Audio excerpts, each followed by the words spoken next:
Hey, what is up, you sexy beasts? GhostSickness or Tristan here, and today I'm bringing you a very creepy creepypasta called Robert the Doll. A link in the description below if you guys want to follow along, as well as go ahead and look into this story. It's an actual doll, which is really creepy, and it did inspire the story for Chucky, so it's a pretty interesting story. That's why I'm telling it today. Don't forget to smash that like button. Let's see if we can do 500 likes. I'm going to end on the story as I always do, so sit back, relax, and enjoy.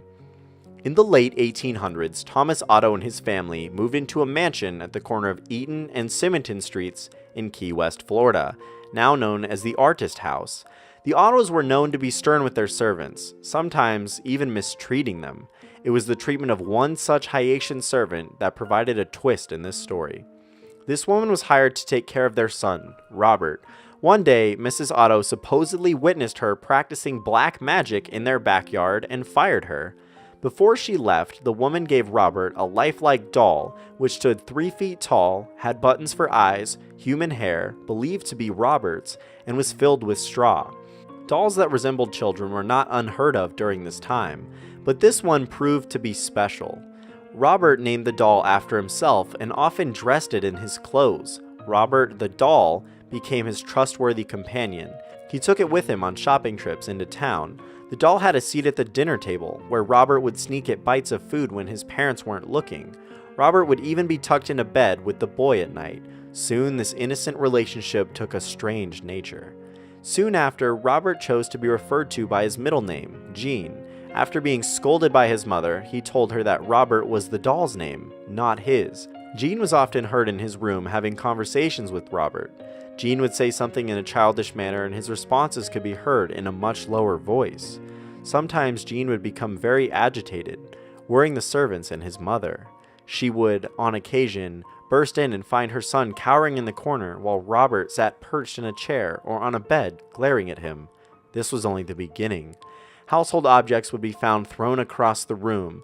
Jean's toys turned up mutilated, and giggling could be heard. Whenever these unusual acts took place, Jean always said, "Robert did it." The boy took the punishment, but always insisted that the blame was Robert's. As the mischief grew, more and more servants took their leaves as new ones were hired. The Otto's relatives felt it was time to do something. With the recommendation of a great aunt, Jean's parents removed Robert from his care and placed him in a box in the attic. This is where he resided for many years. After the death of his father, Jean was willed his boyhood home. He decided to live in the Victorian mansion with his new wife. Jean had become an artist and felt the house was spacious and would provide a place for him to paint. He went to the attic and dusted off his childhood toy. He became attached to the doll despite his wife's displeasure. Jean would take the doll along with him everywhere they went. He even sat in his favorite little chair while Jean and his wife slept nearby. The turret room became Robert's domain after Mrs. Otto moved him back to the attic. Their marriage slowly became sour until Mrs. Otto supposedly went insane and died of unknown reasons. Jean followed soon behind. Robert supposedly attacked people, sometimes locking them in the attic. People who passed by claimed to hear evil laughter coming from the turret room. For some time, Robert remained in the empty house by himself until a new family purchased the mansion and restored it. The doll was once again moved to the attic. This pleased it as much as the last time. The doll was often found throughout the house.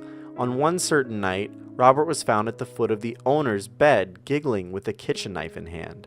This was enough to send him fleeing from the home. Robert was later moved to the East Martello Museum in Key West, where he sits perched in a glass box. Despite his new living quarters, the doll is believed to not have given up his menacing ways. Visitors and employees claim that they have seen the doll move. His smile has been known to turn into a scowl. One employee cleaned Robert, turned off the lights, and left for the night.